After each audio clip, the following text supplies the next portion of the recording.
This is a quick tutorial about starting perennials using a method called winter sowing. Winter sowing is a seed growing technique made popular by Trudi Davidoff of wintersown.org. You can find the link to Trudi's website below in the description of this video. This easy, low-cost method utilizes plastic containers to start seedlings outdoors during the winter. The containers act as mini greenhouses. No growing lights are required. There are no worries about damping off or hardening off, and perennial varieties that need a period of cold before they germinate are naturally exposed to all of the winter elements. Best of all, winter sowing produces tough, sturdy plants.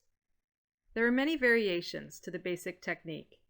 In this tutorial, I'll show you methods I have used and found to be successful, but also variations I've heard from others. It's all about using what you have. Any clean plastic container that lets light through can be used for winter sowing. For growing native perennial plants, which quickly establish deep roots, using a container that can hold 4 to 5 inches of soil in the bottle is a good idea.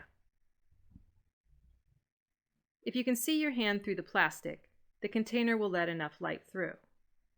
If you cannot see your hand through the plastic, the container will not work. It's important to remove the bottle caps. The bottle needs to be open for winter sowing to succeed. Rain and snow will enter the bottle and keep the soil moist naturally. Once you've chosen a winter sowing container, you must put drainage holes in it. Trudi's original instructions called for slits to be made in the outside bottom of the container with a paring knife.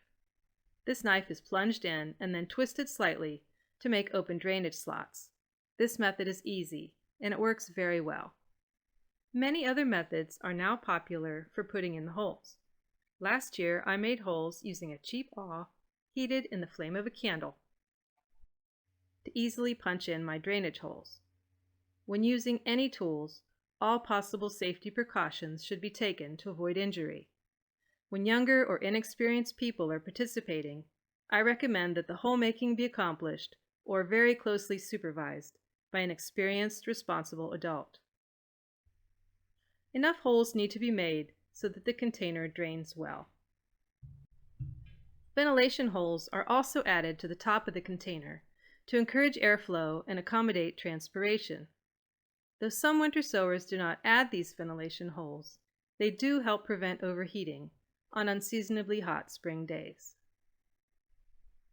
After the holes are complete, the bottle is cut almost all the way around. Only enough is left uncut to make a hinge, so that the bottle can be opened and closed back up again. The bottom of the bottle is now filled with pre-moistened potting soil. You want the soil to be damp and spongy. Any kind of potting soil can be used, but it's best not to use the kind that has additives to hold moisture. Winter sowing perennials requires a soil that drains well. This step can get messy, so plan accordingly. You can now plant your seeds in the soil according to the directions on the seed packet. Labeling bottles is important. Many seedlings look alike, and without labels, it is very difficult to tell young plants apart. Some winter sowers label the bottle inside and out just to be safe, so before this bottle is sealed for the winter, a label is added inside. I used a craft stick. People also use plastic plant labels or recycled blinds or cutlery. Now the bottle is closed with a piece of tape. Trudi's original instructions called for a second piece of tape that goes all the way around the bottle. Some have found that this complete seal is not necessary when growing native perennial plants, but it can be helpful to keep out slugs in the spring if they're a pest in your area, and the soil may dry out faster without the seal. Typically, duct tape is used to seal the bottles, but some winter sowers prefer painter's tape, freezer tape, or even packaging tape. No matter what tape you use, the bottle needs to be dry when the tape is applied. Some winter sowers choose not to use tape at all. Instead, they punch 2 holes in the bottle and tie it closed. This can be done using a twist tie, floral wire, aluminum wire, pipe cleaner, or string. This method allows the bottle to be opened and closed more easily during the spring. Finally, the outside of the bottles are labeled. The intense ultraviolet rays of the sun are notorious for fading markings written on bottles. Finding a writing implement to make labels that can hold up for months is a challenge. Some winter sowers have had good luck with paint pens. Others swear by grease pencils. A product called the Garden Marker has received good reviews also. Sharpie's Extreme Marker has had mixed reviews. Regardless of what is used, the labels need to be checked periodically for fading and rewritten if necessary. Another option is to follow Trudi's original instructions, which were to write on the bottom of the bottle between the drainage holes, where the ink will not be exposed to any light. If you plan on using your bottles for more than one season, you may not want to write the name of the plant on the bottle. Some winter sowers number their bottles and keep a journal that describes what is in each numbered bottle. Others attach a label to the bottle that can be easily removed. Any number of commonly found or recycled materials can be used to make good weatherproof labels, including the cap of the bottle itself, which would otherwise be thrown away. Just don't use the cap to close the bottle. Once your bottles are finished, they need to be placed outside in an area that's exposed to sun, rain, and snow. This harsh environment is the magic that makes winter sowing work, as it breaks down the hard seed coat of our native perennial plants. Bottles should be supported or corralled together so they do not blow over. Some winter sowers run a string through the handles to bind them together. Trudi recommends using milk crates to keep bottles safe and to easily move them around.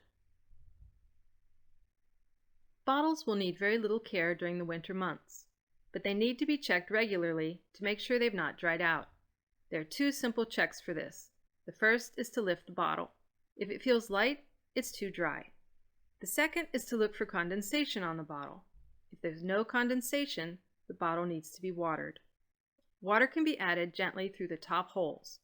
A watering can with a rain nozzle or a spray bottle can be used. Some winter sowers prefer to add water from the bottom by setting the bottle in a shallow pan of water for a short time. A tip from Trudi is to bring markers with you when you check on the bottles. If your labels are fading, you can write over them with fresh ink. Sprouts will emerge in the spring. During the spring of 2020, the wild lupins were my first seeds to germinate. Here they are on March 7th, March 10th, March 19th, March 28th, and April 2nd. But as you can see, not all species of plants emerge at the same time or grow at the same rate. Don't be discouraged by late or slow growers.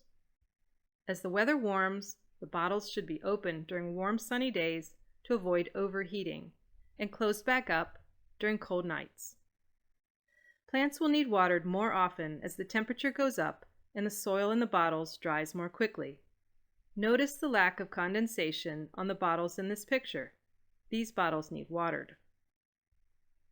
As the plants mature, they will need to be separated and transplanted out of their bottles. At this point, the plants need more nourishment than what is in typical potting soil mix. Compost and worm castings can be mixed into the soil while transplanting, or a weak organic fertilizer can be added. At this point, winter sowing is complete. Be aware that once the plants are no longer protected by their bottles, a late cold snap could damage their leaves or slow their growth. So watch the weather forecast and be prepared to cover them or bring them inside if necessary until they're ready to be given away or planted in the ground. Subscribe to this channel to be notified about our next video called Sowing Seeds for the Community, which tells how volunteers at Christ the King Lutheran Church in Westchester, Ohio, grew over 500 native perennial plants and gave them away free to the community at an event we call Monarch Fest. Youth for Monarchs is an official sponsor of Monarch Fest. See the link to the Monarch Fest website below in the description of this video. And if you enjoyed this video, give it a like or leave a comment below. And thanks for watching.